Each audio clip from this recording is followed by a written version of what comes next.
UP के हाथरस में मुबैना gang rape और ज़दोकोब के वाक़े पर मुल्कगीर सतह पर लोग इस वाक़े को शर्मनाक करार देते हुए इसकी भरपूर मज़म्मत कर रहे हैं। वहीं शहर कोलकाता के मुस्लिम कम्युनिटी के नुमाइंदा चेहरा हाथरस की मजलूम महलूक लड़की के गम में शामिल दिखाई दिए। हाथरस में जो वाक़या हुआ है उसको पूरी दुनिया, पूरा मुल्क, पूरा भारत, हर समाज का हर तबका उसको मजम्मत कर रहा है, उस वाक़े का कंडम कर रहा है। कलकत्ते के मुसलमान, बिल्कुल वो मुसलमान जो कलकत्ते में बहुत ज्यादा एक्टिव है, सोशल एक्टिविटी जिनका बहुत ज्यादा है, उनका एक पहचान है, एक पर्सनल आइडेंटिटी है, वो क्या सोच रहा है इस ताल्लुक से, इस पे आपकी क्या है?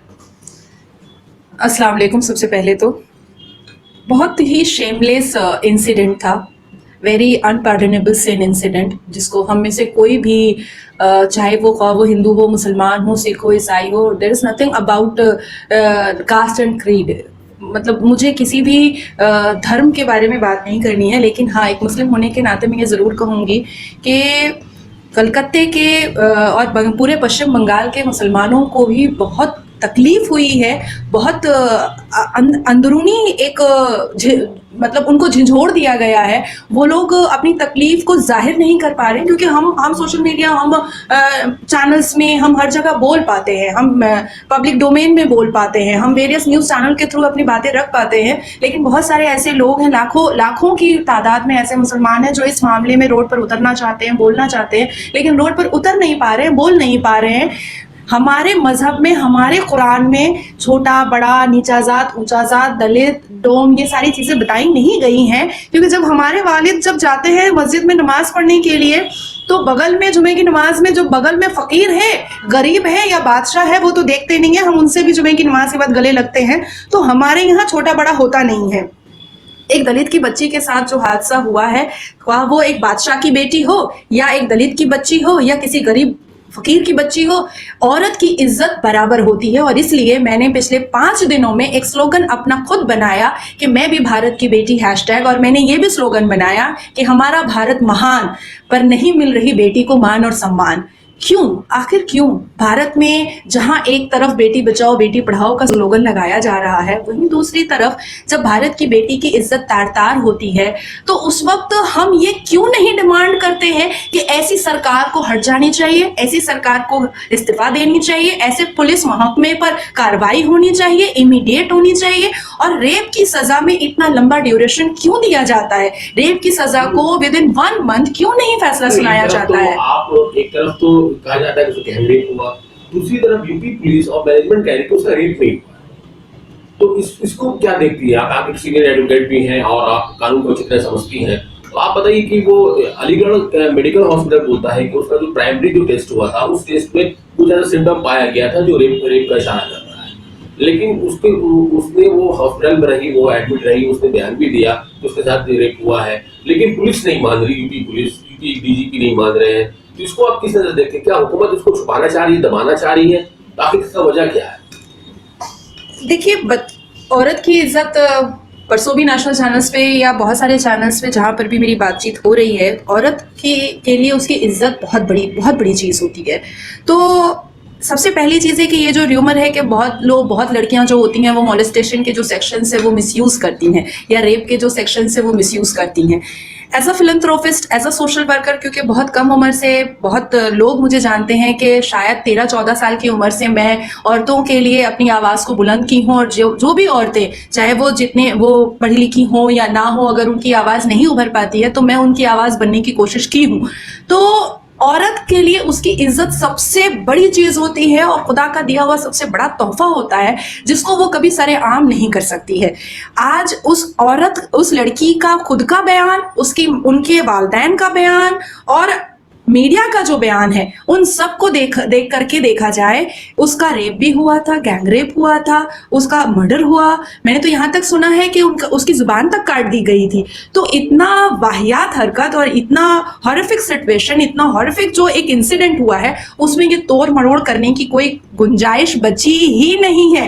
मैम, आप एज ए बीजेपी लीडर भी हैं, आपकी एक पहचान बीजेपी लीडर की भी है। आपके पार्टी के जो सीएम है मिस्टर योगी आदित्यनाथ योगी साहब, इनका स्टेटमेंट कल आया है कि ये कास्ट बेस्ड झगड़ा कराने की एक कॉन्स्पिरेसी था, एक साजिश था, जिसको पुलिस ने नाकाम किया है। क्या आप इसको ऐसे नहीं लगता है कि ये एक साजिश के तहत ये पूरा ड्रामा रचा गया है, या वाकई एक दर्दनाक वाकया है? जो आपके मुख्यमंत्री जो बोल रहे हैं, क्या वो आप सेटिस्फाई हैं, आप मुतमईन हैं अपने मुख्यमंत्री के बयान से? देखिए, मैंने आवाज तो ट्रिपल तलाक पर भी ऐसी उठाई थी 2014 से लेकर के 2017 तक कि आखिरकार एक हिस्टोरिकल वर्डिक्ट सामने आया। और बीजेपी जब बंगाल में अच्छा काम कर रही थी 2014 में, तब उनको पता नहीं था कि कुछ ऐसी भी खवातीन हमारे बंगाल में बस रही हैं जो तलाक की पीड़िता हैं। लेकिन वो आवाज़ मैंने उठाई, मैंने बनाई, मैंने उसको सुप्रीम कोर्ट तक पहुंचाया और मैंने वहां से वर्डिक्ट लाया, और हजारों और लाखों औरतें उसका फायदा उठा रही हैं। मुझे बहुत खुशी है। तो बात अगर बीजेपी पार्टी में रहने की है, कल को अगर मेरे साथ खुदा न ख्वास्ता रेप हो जाए तो क्या मैं बीजेपी और टीएमसी करती रहूंगी? क्या मेरे वालिदैन बीजेपी और टीएमसी करते रहेंगे? क्या मेरे वालिदैन ये सोचेंगे कि मेरी बच्ची का बलात्कार हुआ है तो बीजेपी पार्टी की ये वर्कर है, इसलिए हमको बोलना नहीं है कि पहले ये देखना है कि हिंदू ने रेप किया है कि मुसलमान ने रेप किया है? मैं इन सब चीजों पर जाती नहीं हूं। मैं अपनी जात को प्रोटेक्ट पहले करूंगी, मैं अपनी जात के लिए पहले बोलूंगी। मैं एक औरत हूं और मैं औरत जात को पहले बचाने की कोशिश करूंगी। मुझे नहीं पता कि वो वहां पर सरकार बीजेपी की है कि टीएमसी की है कि कांग्रेस की है। अगर बलात्कार कांग्रेस की सरकार में होता है तो भी मेरी आवाज बुलंद होगी। अगर हुई भी निर्भया में, अगर बलात्कार कामदेनी का हुआ था तो टीएमसी में रहते हुए भी टीएमसी में मेरी आवाज बुलंद हुई थी, ट्रिपल तलाक में मेरी आवाज बुलंद हुई थी। और आज हाथरस के रेप केस में भी, या बलरामपुर के रेप केस में भी, या जयपुर के रेप केस में, या राजस्थान के रेप केस में, या परसों सुनने में आया कि गुजरात के रेप केस में, रेप बहुत ही घिनौना इंसिडेंट है। इससे कोई मैटर नहीं करता है कि सरकार किसकी है, लेकिन जिस किसी की भी सरकार हो उसको पूरे अंदरूनी तरीके से देखना चाहिए कि आपसे कमी कहां पर रह रही है। जो औरत बली चढ़ रही है, औरत की इज्जत को तार होना पड़ रहा है। एज पर माई ओपिनियन, जहां तक एज अ फिलंथ्रोपिस्ट और सोशल वर्कर होने के हिसाब से, सोशल एक्टिविस्ट होने के हिसाब से, मुझे ऐसा लगता है कि इसको सुप्रीम कोर्ट के ही हाथ में दिया जाए, क्योंकि सुप्रीम कोर्ट के पास उसका सही जजमेंट आएगा। जिस तरह से निर्भया में हम लोगों को सही जजमेंट मिला, एक इंसाफ वाला जजमेंट मिला। हालांकि सप्लीमेंट्री जितने भी वहां पर पुटअप्स दिए गए थे, पिटिशंस, उसके लिए भी मैंने हर जगह चैनल्स पे कहा था कि रेप जैसे घिनौने अपराध पर कोई भी सप्लीमेंट्री एप्लीकेशन को हम लोगों को उसको हटाना चाहिए, अमेंडमेंट करना चाहिए। किसी भी सप्लीमेंट्री पिटिशन की जरूरत नहीं है। ये तो एकदम फास्ट ट्रैक कोर्ट में 1 महीने में इसका न्याय मिलना चाहिए। फास्ट ट्रैक कोर्ट तो बिल्कुल बना। इसका जजमेंट आप चाहते हैं कि? हाँ, मैं चाहती हूँ कि अमेंडमेंट हो और विद इन अ मंथ, 1 महीने के अंदर जितने भी रेप केसेस हैं उसका फैसला सुनाया जाए। अरिंदम अब्दुल्ला साहब, हाथरस में जो वाकया हुआ है, उस वाकये को जहां पूरी दुनिया में इस वाकये को मजम्मत की जा रही है, उस वाकये के ताल्लुक से शहर निसार के मुसलमान अपनी क्या राय रखते हैं? उनकी नज़र में ये वाकया कितना दर्दनाक है, कितना शर्मनाक है? क्योंकि आप मिली और समाजी सतह पे एक नामवर नाम है, एक नामवर चेहरा है आपका, उस ताल्लुक से लोग आपकी बात को सुनना चाहते हैं। सबसे पहले हाथरस का जो मामला है, बड़ा ही समझिए, मैं समझता हूँ कि सिर्फ हिंदुस्तान नहीं, पूरी दुनिया में इसकी चर्चा हो रही है। ये हाथरस का मामला हिंदुस्तान में, मुझे जहाँ तक जानकारी है, इसी तरह की जो घटनाएं हो रही हैं हिंदुस्तान में, इससे पहले आपने देखा कि निर्भया कांड भी इससे मिलता जुलता एक कांड था। जिस जमाने में निर्भया कांड हुआ था, सरकार भारतीय जनता पार्टी की नहीं थी। उस समय कुछ भारतीय जनता पार्टी के लोग जिस तरह से रास्ते पे उतरकर, और ख़ास तौर से भारतीय जनता पार्टी के महिला नेत्री, ख़ास तौर से स्मृति ईरानी का मामला जिस तरह से हिंदुस्तान के सड़कों पे नज़र आया था, मुझे लगता है कि वो राजनीति करने आई थी 2014 में, 2013 में, और उनका राजनीति मनसा, उनका राजनीति मकसद पूरा हो गया। उसके लिए वो चले गए। वो हिंदुस्तान के महिलाओं की, हिंदुस्तान की औरतों की, हिंदुस्तान की माओ बहनों के खातिर उनके दर्द और दर्द में साथ देना नहीं चाहती थी। सिर्फ अपना मकसद, अपना रोटी सेकना था। वो अपना रोटी सेक के चली गई। मुझे ये अफसोस से कहना पड़ रहा है कि आज हिंदुस्तान में भारतीय जनता पार्टी की सरकार है और यह सरकार 303 सीटों वाली लोकसभा में बैठी हुई है, लेकिन एक भी सांसद आगे बढ़कर हाथरस के मामला में ये नहीं कह रहे कि ये बहुत बड़ी गलती किया है। जो भी किया है उसको सख्त से सख्त सजा देनी चाहिए। हाँ, ये जरूर कह सकता हूँ कि भारतीय जनता पार्टी की एक महिला उमा भारती ने जिस तरह से इसकी निंदा की है, मैं उनको सलाम करना चाहूँगा कि होना भी चाहिए, वो पार्टी हो या किसी और मामला हो। ये मैं समझता हूँ कि बिल्कुल बिल्कुल उन्होंने सही फैसला और सही चीज़ कहा है।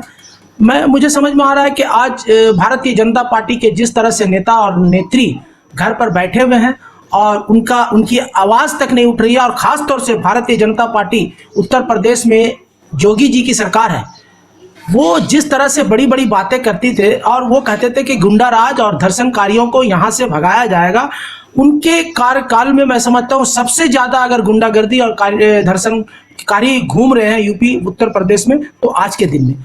आपने कहा कि गैंग रेप नहीं हुआ है। भाई, आप कौन होते हैं बोलने वाले? सरकार कौन होता है बोलने वाले? जिसका रेप हुआ है, जो लड़की जिंदा थी, हयात से थी, वो कह रही कि मेरे साथ गलत हुआ, मेरे साथ ये काम किया, मेरे गला दबाकर इन लोग जबरदस्ती किया। उन्होंने हटाने, लड़की ये भी कही कि हम हटाने की कोशिश किए, बहुत कोशिश की, लेकिन वो लोग अपनी हरकतों से बाज नहीं आके वो गलत काम किया। उसके बाद जिस तरह से डीएम और भारतीय जनता पार्टी की सरकार, यूपी उत्तर प्रदेश योगी की सरकार ने रातों रात 3 बजे रात को उसके लाश को बगैर हिंदू रीति रस्म के, बगैर हिंदू संस्कृति के उन्होंने पेट्रोल डालकर जिस तरह से जला दिया, ये अमानवीय है। मैं समझता हूं कि इसकी निंदा जितनी की जाए वो कम है। आपको अगर डर नहीं था, आपका अगर इसमें इन्वॉल्वमेंट नहीं था, तो आप परिवार को दे देते उसकी लाश को। ये तो कोई कोरोना का मामला नहीं था, ये तो कोई कोरोना से पीड़ित नहीं थे। आप कह रहे कि कोरोना का मामला आ जाएगा तो आपको मुआवजा नहीं मिलेगा। मैं पीड़ित परिवार ये कहती है कि मुआवजा मुझे नहीं चाहिए, मुझे चाहिए मेरी बेटी की लाश। मैं खुद मेरी फैमिली चाह रही है कि ये पीड़ित परिवार की लाश परिवार को मिले और वो अपनी संस्कृति, अपनी रीति रिवाज से उसकी अंतिम संस्कार करेंगे। लेकिन डीएम और पुलिस प्रशासन ने जिस तरह से उत्तर प्रदेश की सरकार मिलकर उस पीड़ित परिवार को अंधेरे में रखकर, और मैं समझता हूं कि घेराबंदी कर पुलिस के घेराबंदी और डीएम के प्रशासनिक तौर तरीका को सामने रखते हुए जिस तरह से उनको जलाया गया है, मैं समझता हूं पेट्रोल डालकर एक पीड़ित परिवार की लड़की को, दलित की लड़की को जिस तरह से जलाया गया, मैं समझता हूं हिंदुस्तान इसको कभी माफ नहीं करेगी। यूपी के हाथरस में जो दलित लड़की मनीषा के साथ गैंगरेप का वाक़या पेश आया है, उस ताल्लुक से आपकी क्या राय है, हमें बताइए। जो भी हुआ है बहुत दर्दनाक हुआ है, नहीं होना चाहिए। उसके उस बच्ची का माँ बाप के ऊपर क्या बीता होगा वही जानता है। और सबसे बड़ा दर्दनाक बात यह है कि उसको रेप करने के बाद में जिस तरह से उसको टॉर्चर किया गया, उसके बाद उसको जला के मार दिया गया, ये सबसे ज़्यादा दर्दनाक कहानी है। यूपी गवर्नमेंट अपने आप को इतना अच्छा गवर्नमेंट कह रहे थे, लेकिन यूपी गवर्नमेंट इसमें बहुत फेलियर्स है। मोदी साहब कहते थे कि बेटी पढ़ाओ बेटी बचाओ। आज देख लीजिए हिंदुस्तान के अंदर में बेटियों के साथ कितना जुल्म हो रहा है। ये गंदा काम जो यूपी गवर्नमेंट के अंदर में हुआ है, इसको हिंदुस्तान की जनता भूल नहीं सकती है। पूरे हिंदुस्तान में इसका विरोध हो रहा है। आपने देखा कि राहुल गांधी को भी धक्का मारा गया है वहाँ की पुलिस ने, हमारे डेरेक ओब्रायन को भी धक्का मार के गिरा दिया गया है। लॉ एंड ऑर्डर कहाँ पर है? एक एमपी के साथ में इस तरह का बर्ताव होता है तो वहाँ पर लॉ एंड ऑर्डर कहाँ पर रहता है? अगर आज बंगाल के अंदर में ऐसा हो, बंगाल के अंदर में अगर पुलिस अगर किसी के साथ में ऐसा हैकल करता है तो आपको कैसा लगेगा? लेकिन हमारे यहाँ का चीफ मिनिस्टर ममता बनर्जी इतने अच्छे से यह गवर्नमेंट चला रही है, तो यहाँ किसी को बोलने की ज़रूरत नहीं, वो फैसला खुद ले लेती है। यहाँ पर आके कोई अगर आंदोलन करता है या उसका विरोध करता है यहाँ पर, ये ममता बनर्जी बोलने देगी? ममता बनर्जी इससे पहले उसका डिसीजन ले लेती है, पहले डिसीजन ले लेती है। उस केस से सरकार का अब तक क्या रद्दोअमल हुआ है और क्या नहीं, उस ताल्लुक से आपकी क्या राय? बीजेपी के आदमी इसमें मुंसलिक है। बीजेपी के जो वहाँ के जो वो योगी के साथ के जो उनके पार्टी के जो मेंबर हैं, उनके लड़का इसमें इन्वॉल्व है। उनके लड़के इन्वॉल्व है। ये तो उनको सोचना पड़ेगा। या एक को बचाने के लिए पूरी पार्टी को आप तो बर्बाद कर दिए। आप हिंदुस्तान के अंदर में किस तरह की राजनीति कर रहे हैं? ऐसी राजनीति नहीं चलेगी योगी जी। अगर हिंदुस्तान के अंदर में इस तरह का राजनीति होगा तो आपको बता दे रहे हैं कि हिंदुस्तान की जनता इसका भरपूर जवाब देने के लिए तैयार है।